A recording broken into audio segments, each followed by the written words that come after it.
안녕하세요. 생생매거진 오늘 황진입니다. 유독 비 피해가 많았던 올 여름을 보내고 한국기상학회가 가을 학술대회를 열고 있습니다. 기상청도 참여한 이 행사에서 전문가들은 이제 장마를 대체할 용어가 필요하다고 얘기를 합니다.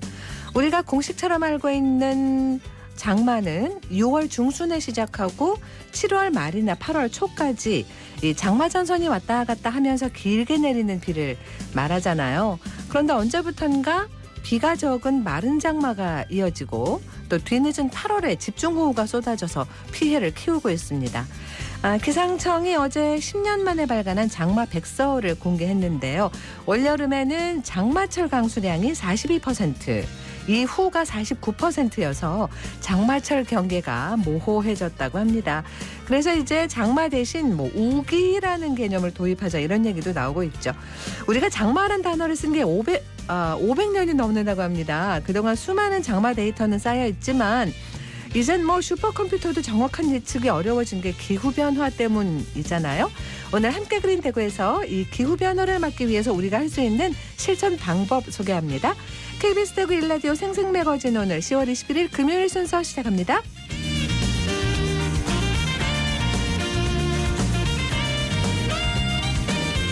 생생매거진 오늘은 대구와 경북 장민 모두가 함께하는 시사정보 프로그램입니다. 오늘도 청취자 여러분 곁에 한 걸음 더 가까이 다가갑니다. 안동, 포항, 울릉 연결해서 날씨와 소식부터 전해드립니다. 안동입니다.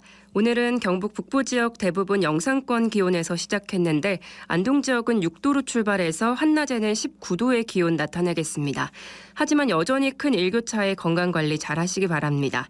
아침에 경북 내륙을 중심으로 가시거리 1km 미만의 안개가 끼는 곳이 있었는데요. 낮 동안에도 방무나 연무가 끼는 곳이 있을 걸로 보이니까요. 교통안전에 유의하시기 바랍니다. 대기도 건조하겠습니다. 산불 등 각종 화재 예방에도 신경 써주시기 바랍니다. 안동시가 문화도시 전국포럼 마을과 마을의 교류 안동 콜로키움을 문화플랫폼 모디 684에서 오늘 개최합니다. 마을과 마을의 교류 안동 콜로키움은 지금까지 안동 시민들의 문화도시에 대한 이해와 활동력을 바탕으로 문화자치 확산과 문화마을의 성장을 통한 문화도시 안동의 방향성을 고민해보기 위해 고량사랑 기부금제와 문화마을 네트워크를 주요 내용으로 구성될 예정인데요. 안동 콜로키움은 고향사랑 기부제 정책과 문화도시 연계 방안에 대한 강연과 마을 활동과 자유 토론이 진행되고요. 특히 전국의 문화마을의 시민 주체들과 활동 사례를 공유 소통함으로써 문화마을 간 교류 네트워크 기반을 마련할 예정입니다. 안동시는 이번 포럼을 통해 안동의 문화마을이 새로운 시민 유산으로 가는 밑거름이 될 수 있게 한다는 방침입니다. 안동에서 전해드렸습니다. 이어서 포항입니다. 추위가 물러가고 온화한 서풍이 불어들고 있습니다. 오늘도 쾌청한 하늘이 드러났는데요. 따스한 볕까지 더해져서 오늘 낮 기온 21도에서 23도가 예상됩니다. 다만 해가 지고 나면 금세 쌀쌀해집니다. 그만큼 일교차도 커지니까요. 시간대에 맞는 옷차림 해주시기 바랍니다. 연일 맑은 날씨 속에 대기는 건조해지고 있습니다. 화재 사고 일어나지 않도록 조심하시고요. 일요일 절기 상강이 지나고 나면 다음 주 초반에는 또다시 반짝 추위가 찾아오겠습니다. 이번 주말 시민들의 일상 공간인 포항 송도솔밭 도시숲이 예술 공간으로 바뀝니다. 2022 포항 거리 예술축제가 오늘부터 3일간 포항 송도솔밭 도시숲 일대에서 열리는데요. 우리 조금 더 가까이라는 주제로 서커스와 마임, 인형극, 무용 등 다양한 장르의 거리 공연과 전시가 펼쳐집니다. 올해 포항 거리 예술축제가 특별한 이유는 생활문화축제 시민판과 연계해 진행된다는 점인데요. 이 시민판은 창조성과 혼이 담긴 예술가의 판이 있듯이 삶의 열정이 묻어있는 포항 시민의 매력을 담은 판으로 지난 9월 시민판 참여 생활문화 동호회를 모집하고 심의해서 총 16개의 동호회를 선발했습니다. 시민들이 직접 참여하고 만들어가는 축제인 만큼 이번 거리예술축제가 전 세대를 아우르는 축제의 장이 됐으면 좋겠습니다. 지금까지 포항이었습니다. 이어서 울릉입니다. 울릉도와 독도는 맑은 하늘 보이고 있습니다. 현재 기온은 어제보다 2도 높은 21도, 습도는 55%입니다. 동해 중부 먼바다에는 남서풍이 불면서 0.5에서 1.5m의 잔잔한 물결이 일고 있습니다.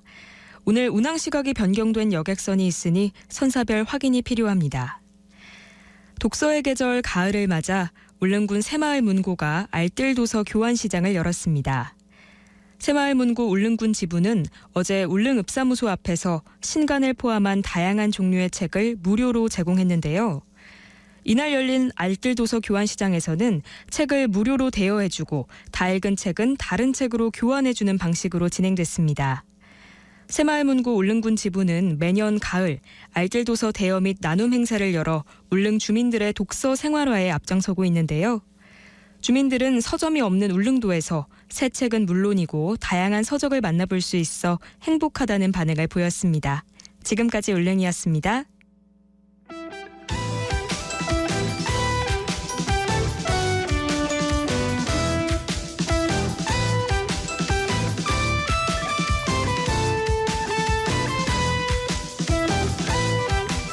네, 오늘 보는 키워드 뉴스 금요일에는 영남일보 정우태 기자와 함께합니다. 어서 오세요. 안녕하세요. 네, 첫 번째 키워드 뭔가요? 네, 상화로입니다. 네, 상화로 여기 되게 많이 막혀가지고 뭐 공사하고 있죠. 네, 올해 3월 상하로 입체화 공사가 시작됐는데요. 네. 대표적인 도심 정체 구간인 상화로의 교통량을 분산하고 통행 속도 개선하기 위해서 진행하는 공사입니다. 네. 지난 2016년 국토교통부로부터 대도시권 혼잡도로 지정을 받았고 2018년 예비타당성 조사를 통과했습니다.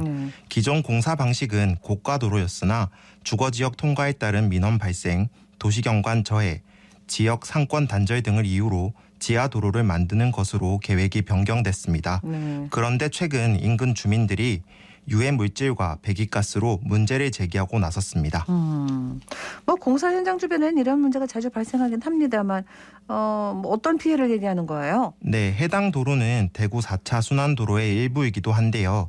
입체화 구간이 시작되는 위치와 맞닿은 초등학교 학부모와 인근 아파트 주민들로 구성된 지하차도 건설설계 변경대책위원회는 공사 후 지하터널에서 올라오는 유해 물질, 차량 통행으로 인한 배기가스를 마실 수밖에 없다고 주장합니다.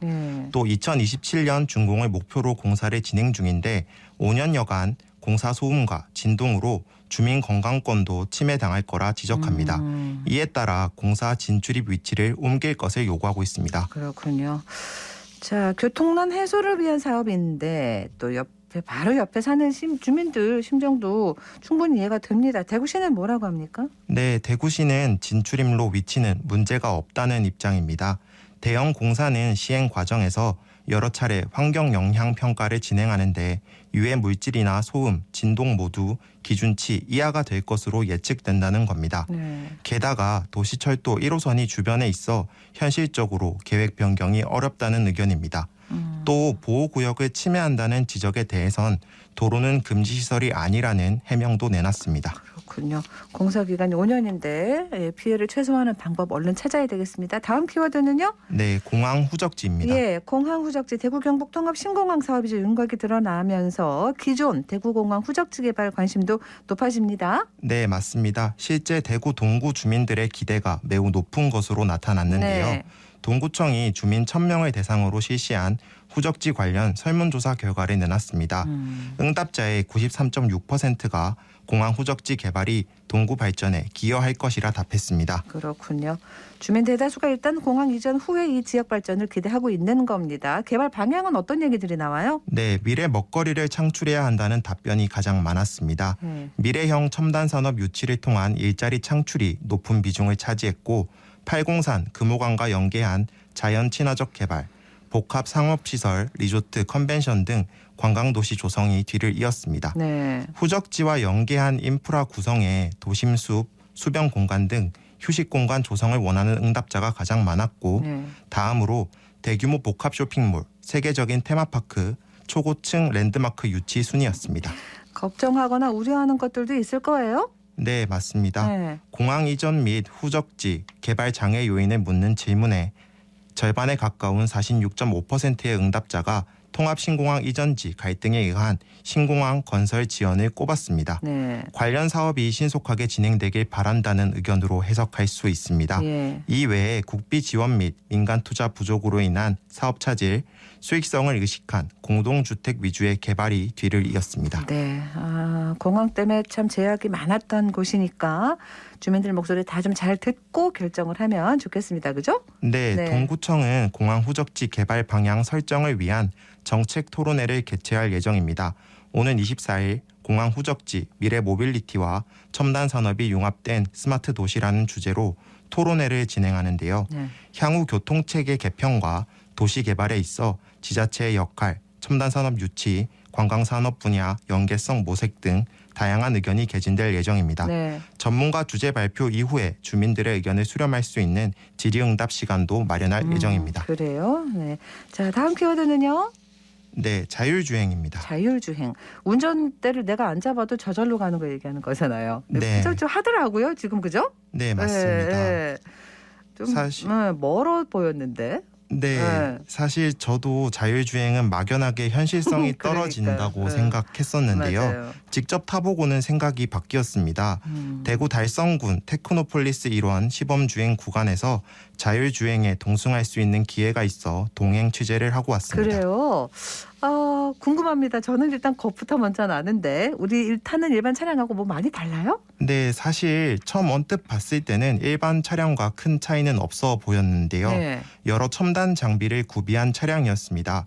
주변 물체, 환경을 정밀하게 감지하는 라이다가 부착돼 있었고 차선 식별, 신호 구분을 목적으로 카메라도 장착한 상태였습니다. 네. 내부에는 모니터가 별도로 설치돼 있는데 실시간 주변 도로 상황이 표시됐습니다. 차선이나 주변에 움직이는 물체도 파악할 수 있었어요. 이거 좀 바보 같은 질문인가? 그러니까 어차피 자율주행이니까 운전자가 진짜 손 떼고 하는 거예요? 네, 지금은 네. 안전상의 문제로 운전대에 손은 가볍게 올려둔 채 주행을 해야 합니다. 실제 조작은 거의 하지 않았고 자동차가 스스로 속도를 조절했습니다. 앞차와의 간격을 유지하면서 안정적으로 주행했는데 네. 앞에 갑자기 끼어드는 차가 있으면 잠시 속도를 낮춰서 부드럽게 대응했습니다. 네. 차선을 변경할 때는 스스로 깜빡이를 켜고 서서히 진입했는데요. 네. 테크노폴리스에서 대구 수목원 인근까지 15km, 왕복으로 하면 약 30km를 자율주행했는데 불안함은 거의 느끼지 못했습니다. 그랬군요. 자율주행도 뭐 단계가 좀 있나 봐요? 네, 제가 체험한 차량은 3단계에 해당했습니다. 네. 조건부 자동화라고 해서 시스템이 요청할 때만 운전에 주시하면 되는데요. 어린이 보호구역, 스쿨존에 진입했을 때는 속도가 급격히 줄어들면서 운전대를 잡으라는 경고음이 반복해서 나왔습니다. 네네. 유턴도 자율주행으로 가능하지만 현재는 안전을 위해 직접 운전대를 잡고 있습니다. 나머지는 모두 자율주행에 맡겼어요. 3단계까지는 운전자가 운전석에 앉는 형태고 4단계부터는 운전석도 불필요해집니다. 대구시는 4단계 수준의 운행 기술 개발과 실증을 위해 5G 기반 자율주행 융합 실증 플랫폼 조성 사업과 미래차 디지털 융합 산업 실증 플랫폼 구축 사업을 추진 중입니다. 운전자가 없이 움직이는 차가 도로에 다니는 모습 이제는 볼 수 있다는 얘기입니다. 뭐 대구산 자율주행차 이런 얘기 나오던데 가능할까요? 네, 대구에는 우수한 기술력을 확보한 자동차 부품 기업이 많은데요. 네. 지역 기업들이 협력해 자율주행 완성차 개발을 진행하고 있습니다. 네. 지난해 자율주행 모빌리티 차량 플랫폼 양산을 위한 업무 협약을 맺어 컨소시엄을 구축했고 오는 2027년 완성차 양산을 목표로 하고 있습니다. 알겠습니다. 다음 키워드로 가죠. 네, 고택 카페입니다. 고택을 활용해서 카페를 열었다. 어제 꽤 SNS에서 화제가 됐어요. 네, 네. 대구 중구 종로에 100년 된 한옥을 개조한 카페가 어제 문을 열었습니다. 네. 세계적인 프랜차이즈 커피점이 종로 고택점을 개점한 건데요. 대구의 중심 상업지에 전통 한옥과 커피가 어우러지는 공간을 만들겠다는 취지로 사업을 추진했습니다. 네. 실제 지붕 석가래, 대들보, 기둥, 마루, 외관 등 본래 모습을 대부분 보존하고 있습니다. 또 대구가 우리나라 고전음악 감상실의 발상지이자 문화예술 도시인 점을 착안해 오디오 개발사와 협력해 음악 감상에 최적화된 공간을 만들었는데요. 네. 매장 한켠에는 전자동 턴테이블과 음악 감상을 위한 별도 공간도 마련됐습니다. 네. 이렇게 하면 또 한정판 뭔가 사은품 주는 거 받으려고 하는데 역시 그랬다고 하더라고요. 네, 네. 매장의 컨셉에 맞게 스피커 100대를 판매하는 이벤트를 진행했습니다.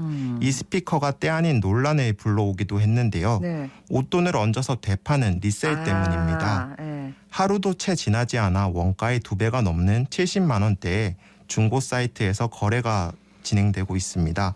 전 세계 100대밖에 없는 한정판이라는 문구로 구매를 부추기고 있는데 이런 상황에 비판적인 의견도 적지 않습니다. 네. 스피커를 생산하는 업체의 공식 판매처에서 20만 원대에 구매 가능한 제품인데 커피 브랜드 마크 하나 붙었다는 이유로 그러니까. 2배 이상 비싸게 팔리는 게 이해되지 않는다는 겁니다.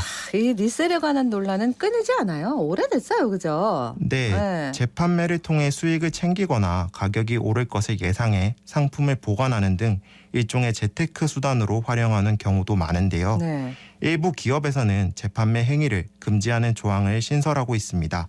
최종 소비자에게 합리적인 가격으로 판매하겠다는 취지와 어긋난다는 건데요. 네. 리셀 행위를 목적으로 구매한 증거가 있으면 계정을 정지하거나 주문 취소, 판매 제한 등 조치를 취하겠다는 겁니다. 이 재판매가 법적으로 뭐 불법이다 이런 거는 어떻게 규정이 있어요? 현재 재판매를 처벌하는 법규는 사실상 없습니다.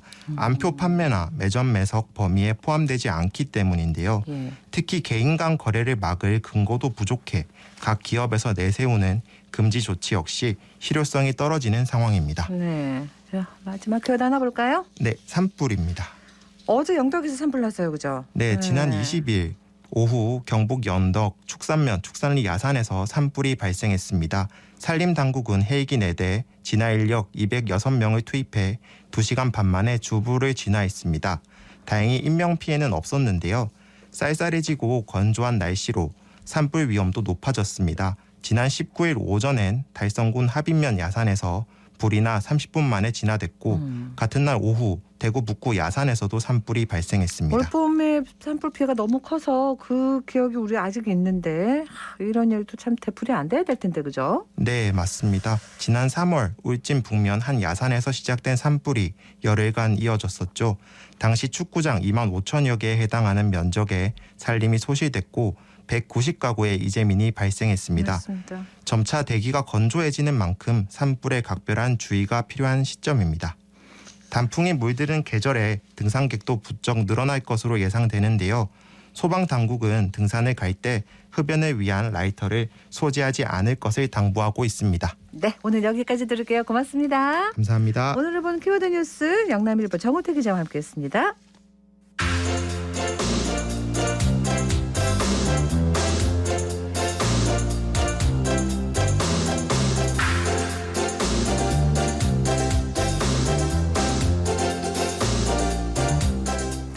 대구의 맛을 한자리에서 만날 수 있는 대구 음식산업박람회가 엑스코에서 개막했습니다.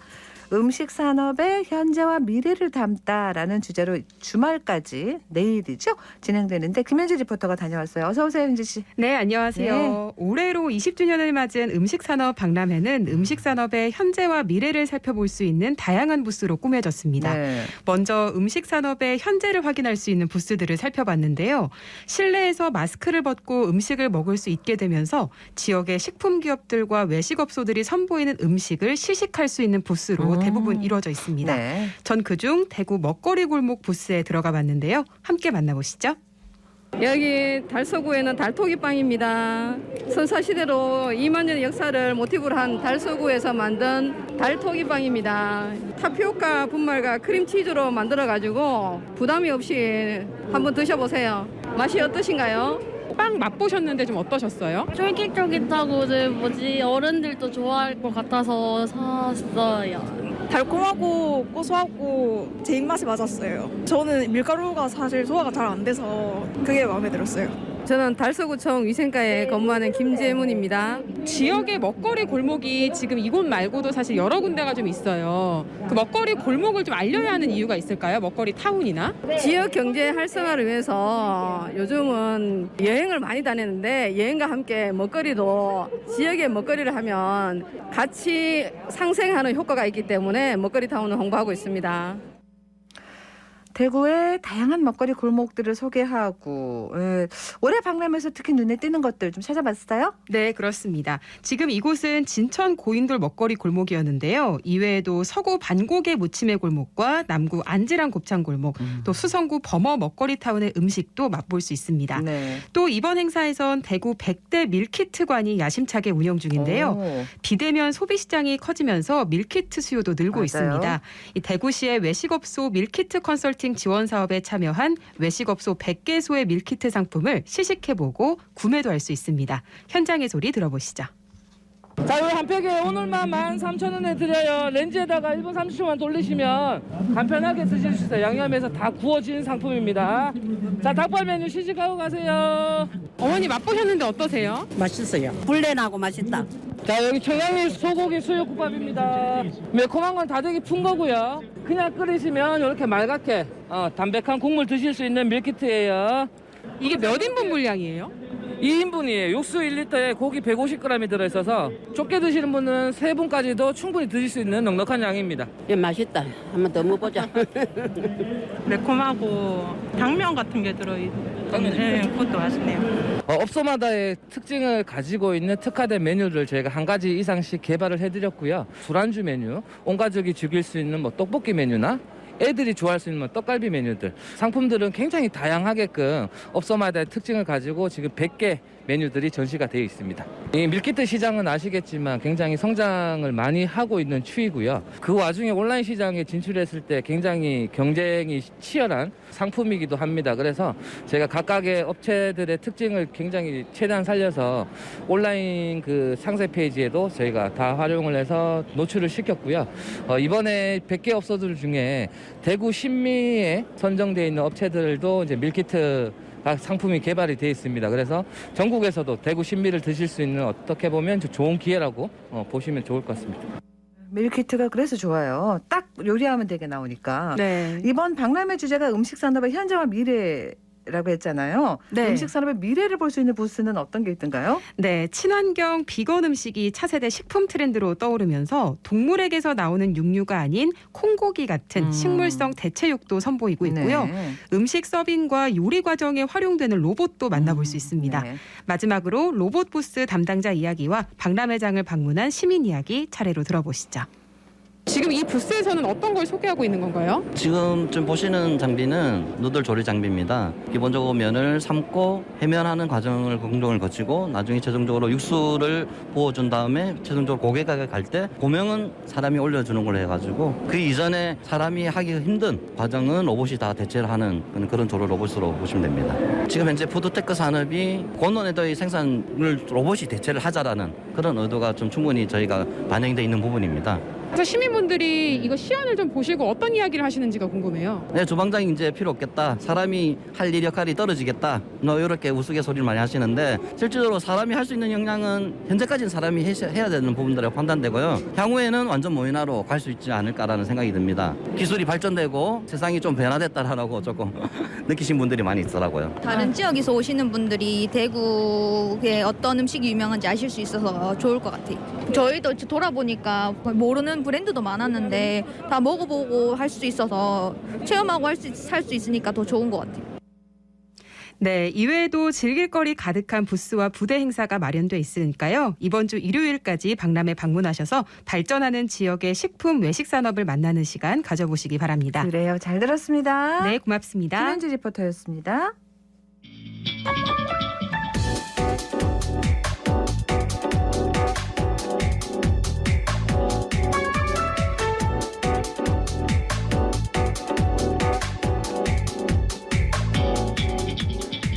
묻고 듣고 생각과 마음을 나누는 방송.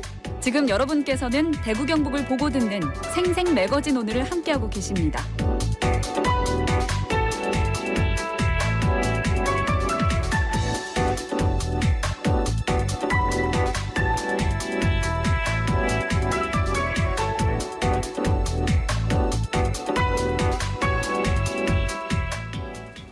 환경하는 대구 환경하는 시민으로 가는 길 함께 그린 대구 지속가능발전협의회 오용석 사무처장과 함께합니다. 어서 오세요. 네, 안녕하세요. 오늘 저희가 방송 시작하면서 이 장마라는 개념을 이제 바꿔야 된다. 네. 이런 얘기를 했어요. 장마가 아니잖아요, 그죠? 맞습니다. 그래서 이제 이게 결국은 기후 위기 때문이다. 네. 이렇게 결론을 내릴 수밖에 없어서 네. 기후 위기 걱정은 늘 하고 더 걱정됩니다. 네. 기후 위기 얘기 준비하셨다고 들었어요. 네, 지금 말씀하신 것처럼 더 많은 분들이 실제로 기후가 뭔가 달라지고 있다라고 느끼고 그렇죠. 계시는 것 같은데요. 네네. 지금 국제사회에서도 이런 기후 위기에 대응하기 위한 회의가 오늘 11월 6일부터 이집트 샤름 엘 셰이크에서 열리게 됩니다. 네. 이런 국가 간의 협상과 대응도 매우 중요합니다. 그런데 또 개인이 기후변화를 막기 위해서 할 수 있는 일들도 매우 중요하고 맞아요, 오늘은 이 맞아요. 이야기를 같이 나눠보려고 하는데요. 네네. 많은 단체와 기관에서 개인이 기후위기 대응을 위한 다양한 행동 방안들을 제시하고 있는데 네네. 오늘 저는 유엔 환경계획에서 제시한 내용에서 공감이 되는 부분이 많이 있어서 그 내용 중심으로 말씀을 좀 드리도록 하겠습니다. 예. 그러니까 바닷물 온도가 네. 뭐 이렇게 1도만 올라가면 큰일 난다. 사실 네. 머리로는 알고 있어요. 뭔가 위험하고 하면 안 되고 이런 거. 근데 이제 실제 생활에서 우리가 그걸 얼마나 그럼 잘 하고 계세요라고 물으면 점점점점점 이렇게 되거든요. 네. 그죠? 맞습니다. 전 세계적인 거 아니겠습니까? 기후 네. 위기 걱정은. 네. 그래서 말씀하신 것처럼 그런 문제들이 굉장히 심각한 문제라고 많은 분들이 인식하지만 또 지금 당장 일자리라든지 먹고 경제라든지 사는 더 게 어려운 문제들이 또 있기 아쉬워서. 때문에 예. 또 당장 대응하기가 쉽지가 않은데요.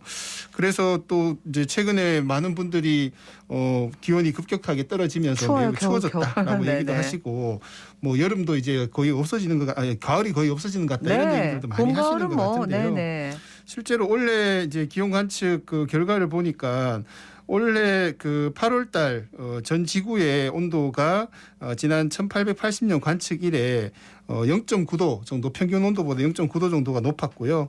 북미하고 유럽 대륙은 기록상 가장 더운 여름 8월을 보냈다고 얘기를 하고 있습니다. 너무 많이 봤잖아요. 막 네. 40도 넘고 50도 넘고 이래가지고 온여름 맞습니다. 그죠. 그리고 북반구 같은 경우는 올해 여름 평균 기온이 20세기 평균보다 1.15도가 더 높아서 2020년 여름에 이어서 역사상 두 번째로 높았던 네. 것으로 조사가 되고 있습니다. 네. 유엔 환경계획에서 제시하는 기후위기 대응 방안 어떤 게 담겨 있습니까? 네, 먼저 유엔 환경계획을 조금 설명드려야 될 것 예, 같은데요. 1972년 스웨덴 스톡홀름에서 유엔 인간 환경 회의가 열렸는데요. 이 회의의 결정에 따라서 1973년에 설립된 유엔 기구입니다. 네. 국제사회의 다양한 환경 문제와 관련된 활동을 하고 국제 협력을 추진하는 기구인데요. 이 유엔 환경계획에서 지난해 12월 달에 기후위기와 싸우는 것을 돕는 10가지 방법을 제시를 했습니다. 네. 이 유엔 환경계획이 제시한 10가지 방법은 첫 번째가 기후위기 이야기 퍼뜨리기, 두 번째가 정치에 대해 압박하기, 그리고 교통수단 바꾸기, 전력사용 줄이기, 식단 조정하기, 지역에서 생산되는 지속가능한 상품 구매하기, 음식 낭비하지 않기, 기후 친화적인 옷 입기, 나무 심기, 그리고 10번째가 지구 친화적인 투자입니다. 교통수단을 바꾸거나 전력 사용을 줄이는 내용은 저도 말씀을 많이 들었고 네네. 많이 들어보셨을 것 같은데요. 네.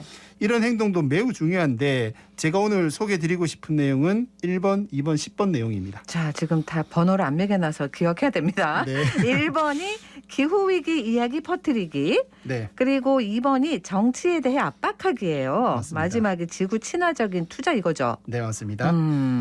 1번이 기후위기 이야기 퍼뜨리기인데요. 네네. 유엔 환경계획은 친구와 가족, 동료들이 온실가스 배출을 줄이도록 북돋아 줄 것을 권고를 하고 있습니다. 네. 그리고 지금 캠페인을 진행을 하고 있는 게 전 세계 10억 명이 기후위기에 대응하는 실질적 행동에 나설 수 있도록 목표로 하는 카운트 어스 인 운동도 하고 있고요. 액트 나우라는 캠페인도 같이 진행을 하면서 시민들이 자신의 목소리를 기후위기 대응에 더 보탤 수 있도록 활동들을 하고 있습니다. 네. 기후위기와의 싸움에서 승리하기 위해서 무엇보다 많은 사람들이 기후위기 심각성을 공유하는 것이 맞습니다. 매우 중요하기 때문인데요. 지금 진행되고 있는 기후위기가 매우 지금 엄중한 상황이다라고 생각하는 사람들이 훨씬 더 많아져야 하는데, 왜냐하면 지금 속도가 워낙 빠르기 때문에 기후위기에 대응하기 하고 온실가스 배출량을 좀 극적으로 줄이려면 상당히 과격하고 급진적인 정책의 도입이 필요한 상황이기 때문입니다. 상당히 과격하고 급진적인 정책 도입이 필요하다.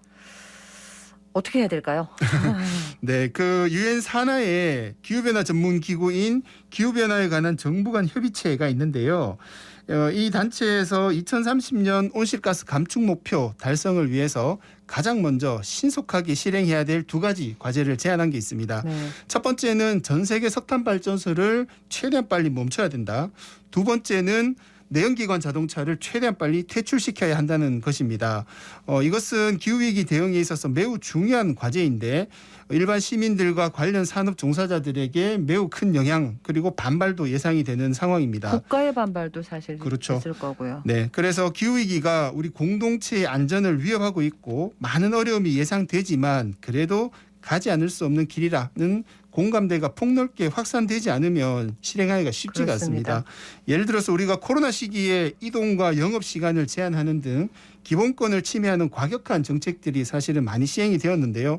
그럼에도 불구하고 나와 우리 공동체 안전을 위해서 기본권 침해가 어쩔 수 없다라고 생각하는 시민들이 더 많았기 때문에 네네. 그런 정책이 집행이 가능했던 게 아닌가 생각이 됩니다. 그러니까요. 이 기후 위기 문제로 그 정도의 어떤 시민들의 위기 의식과 공감대를 형성한다는 게 이게 말처럼 쉽지 않은데 어떤 방법이 있을까요? 피해가 발생하고 하면은 가장 이미 빠르게 하겠지만 그런 너무 상황을 늦죠, 미연에 그때는. 방지를 하려니까 맞습니다, 상당히 맞습니다. 힘든 건데요. 네.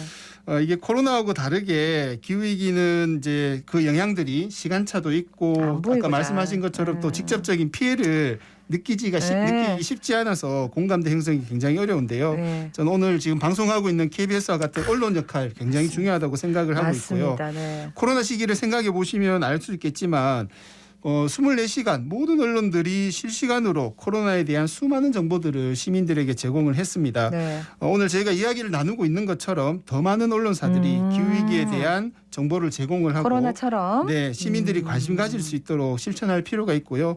교육기관 역할도 굉장히 중요하다고 맞아요. 생각합니다. 학교 교육에서도 기후와 환경에 대한 교육과정이 훨씬 더 강화될 필요가 있고 평생학습원, 도서관과 같은 사회교육기관에서도 기후위기 관련해서 커리큘럼과 프로그램을 운영하고 시민들에게 다양한 정보와 체험들을 제공할 필요가 있다고 생각합니다. 언론에서 알리는 거, 교육으로 가르치는 거 중요하다 말씀하셨습니다. 두 번째 행동이 아까 얘기한 정치 압박하기예요. 맞습니다. 네, 정책 마련해라 이거죠. 네, 지난 9월 달에 기후정의 행진이 전 세계 수백 개 도시에서 열렸는데요. 네. 많은 구호들 중에 핵심적인 내용 중 하나가 시스템 체인지, not climate change입니다. 기후가 변하는 게 아니고 시스템을 변화시켜야 한다는 건데요.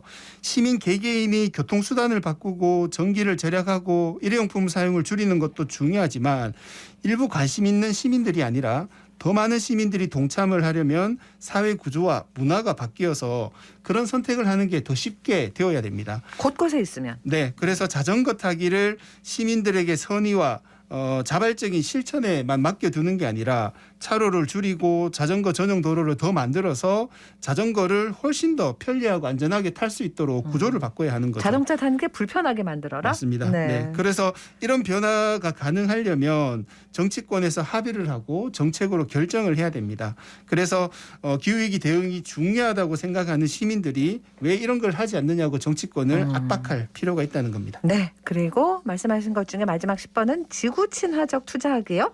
네, 최근에 기업들이 ESG 경영에 대해서 많은 관심들을 기울이고 있는데요.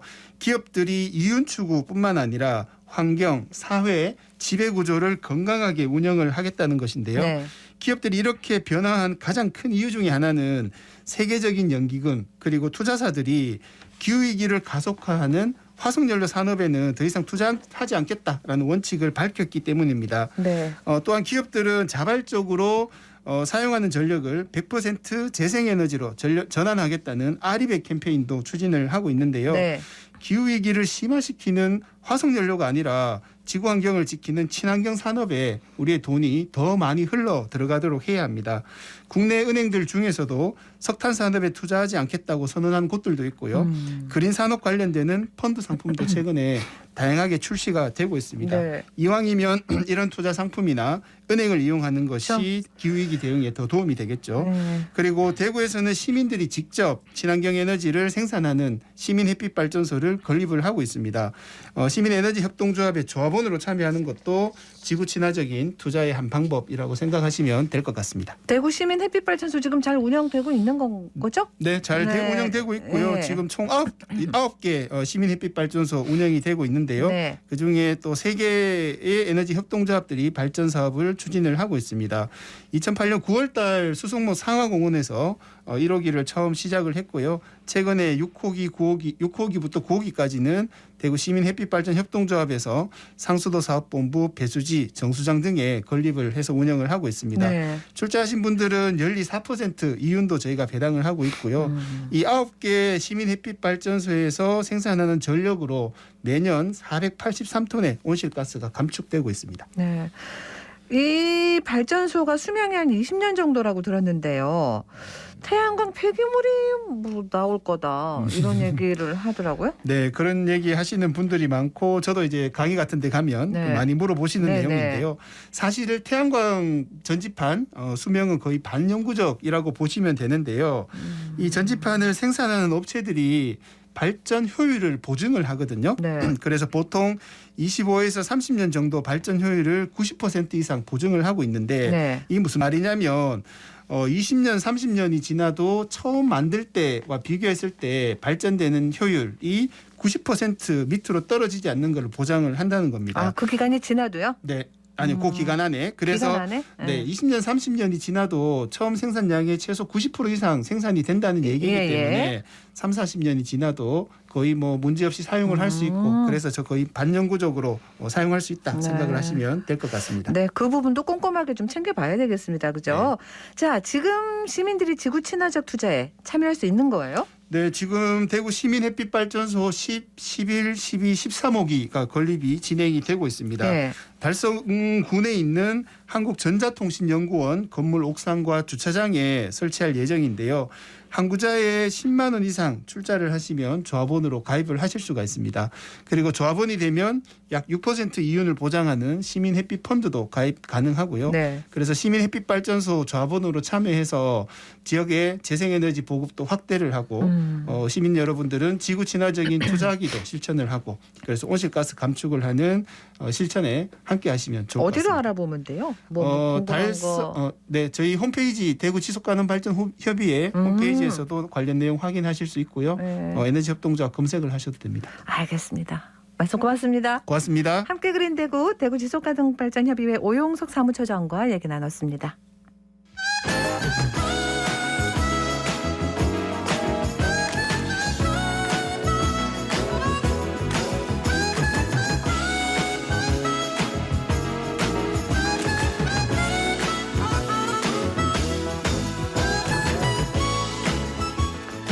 네, 11시 43분 됩니다. 금요일엔 문화, 오늘은 김은수 독립 큐레이터와 함께합니다. 어서 오세요. 안녕하세요. 안녕하세요. 전시 소식이 아주 풍성하다고 하십니다. 네, 문화를 즐기기 좋은 계절. 가을이죠. 네, 가을은 사실 뭐, 네, 문화뿐만 아니라 무엇이든 맞아요. 즐기기 좋은 계절인 것 같은데요. 네. 화창한 가을 대구의 미술계는 다양한 전시들로 미술 애호가들을 맞이하고 있습니다. 네. 오늘은 여러 전시들 가운데 청취자분들이 꼭 보셨으면 좋겠다고 생각한 세 전시를 소개해드리려고 합니다. 그 많은 것들 중에 세 개를 선택하시기 얼마나 고민하셨을까 네. 생각이 듭니다. 네, 맞습니다. 네. 좋은 전시들이 많이 열리고 있어서요. 네. 오늘은 우리로 하여금 예술가의 사회적 역할에 대해 생각하게 만드는 전시들로 골라봤습니다. 네. 먼저 봉산문화거리에 위치해 있는 우송갤러리에서 진행 중인 안창홍 미완의 리허설 전입니다. 안창홍 작가는 1953년생으로 올해 70이 되셨는데요.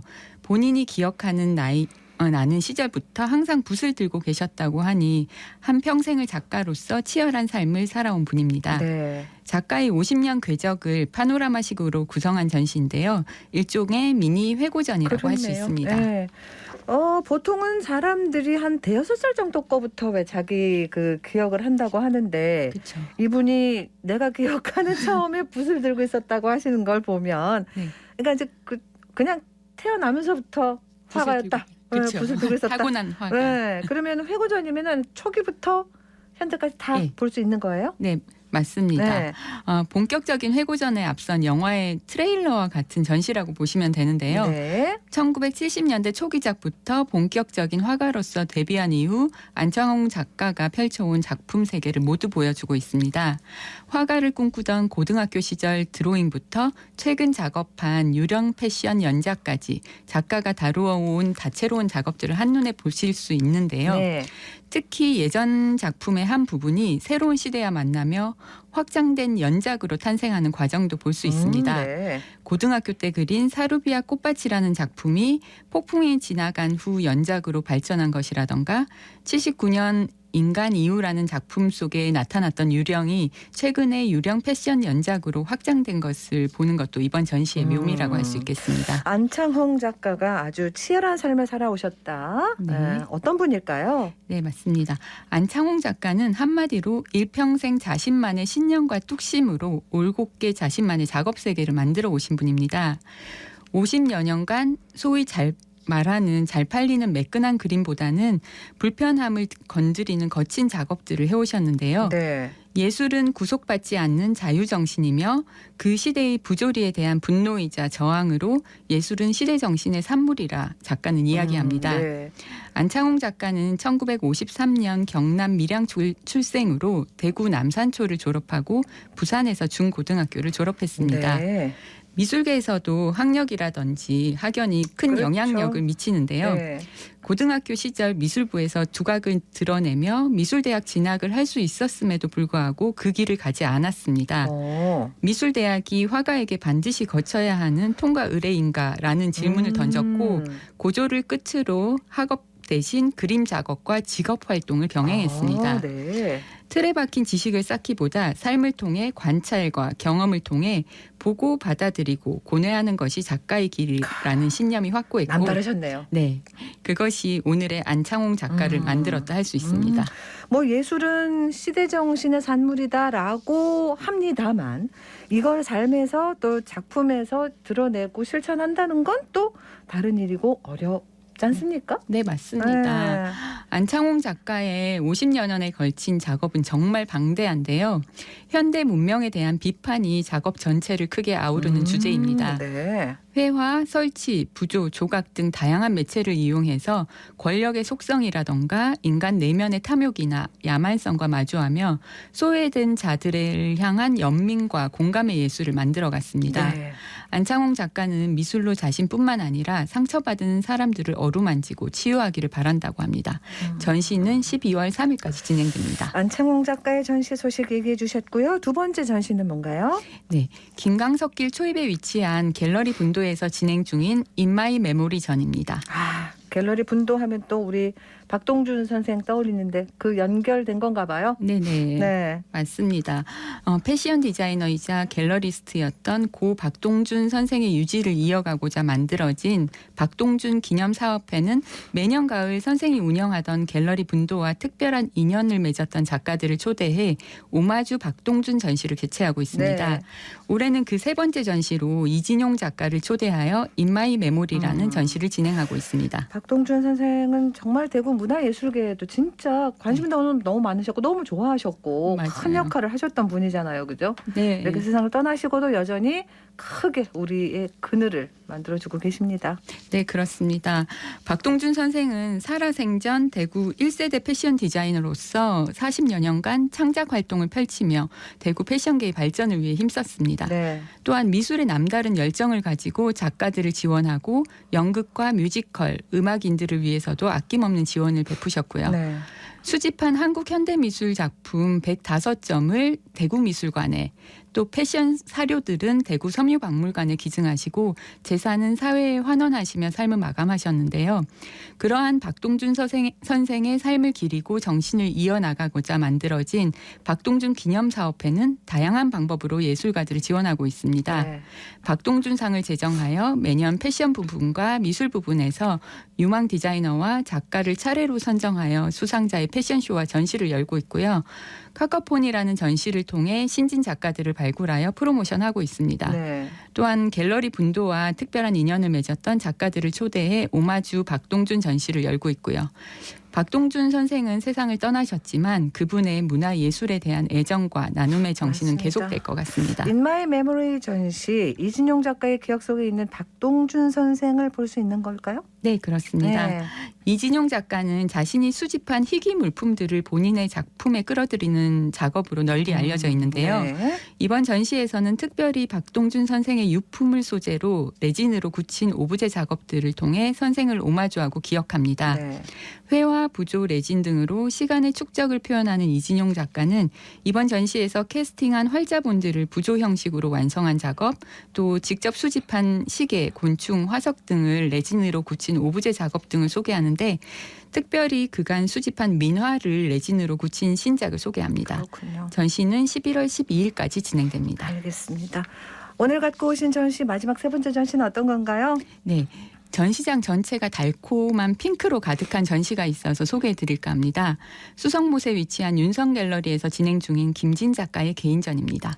수성못 근처 윤선 갤러리. 수성못 가는 분들 많아서 한 번쯤은 가보셨을 것 같아요. 네. 어떤 전시입니까? 네, 이번 전시는 전국을 무대로 활발한 활동을 하고 있는 김진 작가의 첫 번째 대구 개인전입니다. 네.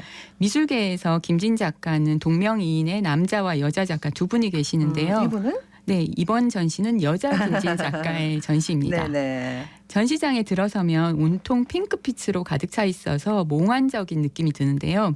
동글동글한 핑크빛 덩어리들이 캔버스에 펼쳐져 있고요. 작품 제목은 근데 아이러니하게도 핑크는 없다입니다. 네. 역설적인 제목에서 예감하실 수 있겠지만 이 작품의 주제는 우리가 흔히 생각하는 달콤한 핑크의 느낌과는 사뭇 다릅니다. 김진 작가는 사회의 문제를 포착해 작업으로 사회적 과잉과 결핍 사회에서 나름의 균형을 맞추는 것이 작가의 역할이라 생각하고 다양한 작업을 해오고 있는 작가입니다. 네. 이번 핑크는 없다 시리즈 동안 작가가 생각하는 사회의 문제를 작업으로 풀어낸 작업인데요. 작가가 2011년부터 지속적으로 관심을 갖고 있는 빛의 폭력성에 대한 작업입니다. 빛의 폭력성이요? 네. 역시 이 빛의 폭력성도 단어에서 반어적인 느낌이 드네요. 핑크는 없다처럼. 네네. 네. 그렇죠. 보통 우리가 빛이라 하면 세상을 밝게 하고 이롭고 좋은 것이라 의미. 생각하는데 빛과 소금 뭐 이런 것도 있고. 네, 맞아요. 네. 이러한 이로운 빛이라도 일정량을 초과하게 되면 위험적인 요소를 내포하게 된다는 것이 작가의 생각입니다.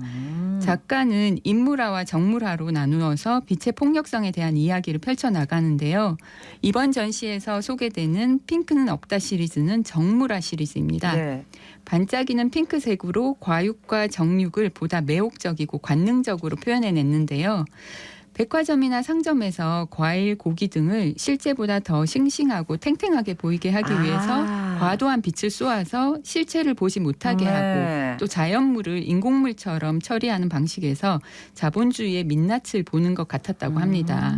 그래서 김진 작가는 우리가 인식하지 못하는 사이에 자본주의 시스템 하에서 그 달콤함에 취해서 우리가 보아야 할 것을 놓치고 있는 것은 아닌지를 다시 한번 인식하길 바라는 마음에서 이 작업을 하게 되었다고 합니다. 네. 전시는 11월 13일까지 진행됩니다. 알겠습니다. 금요일엔 문화 오늘은 대구 곳곳에서 열리는 세 가지 전시 소개해드렸습니다. 말씀 고맙습니다. 네, 감사합니다.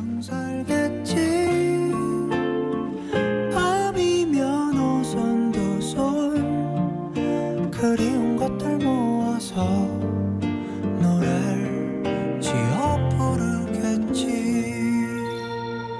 새까만 밤하늘을 수놓은 별빛마저 불어오는 바람 따라가고 보고픈 그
잔나비의 노래 가을밤에 든 생각 들었습니다. 교통정보입니다. 윤가영 리포터. 네, 먼저 시내도로 정보입니다. 먼저 신호등 고장난 구간이 있는데요.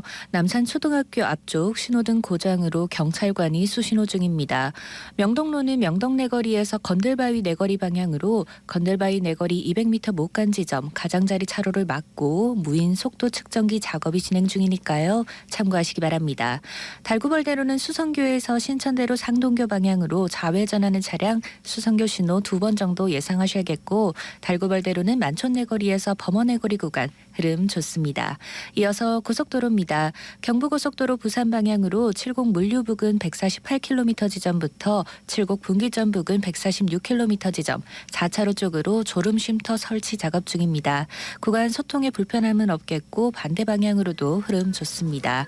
중앙고속도로 부산 방향으로 동명휴게소 정체 보입니다. 지금까지 이 시각 교통정보였습니다. 803 정상 쪽은 이미 단풍이 선명하고요. 대구 경북 지역 이번 주말쯤부터는 단풍 절정기에 들어간다고 합니다. 대구시에서 올해에도 추억의 단풍길 26곳을 정했어요.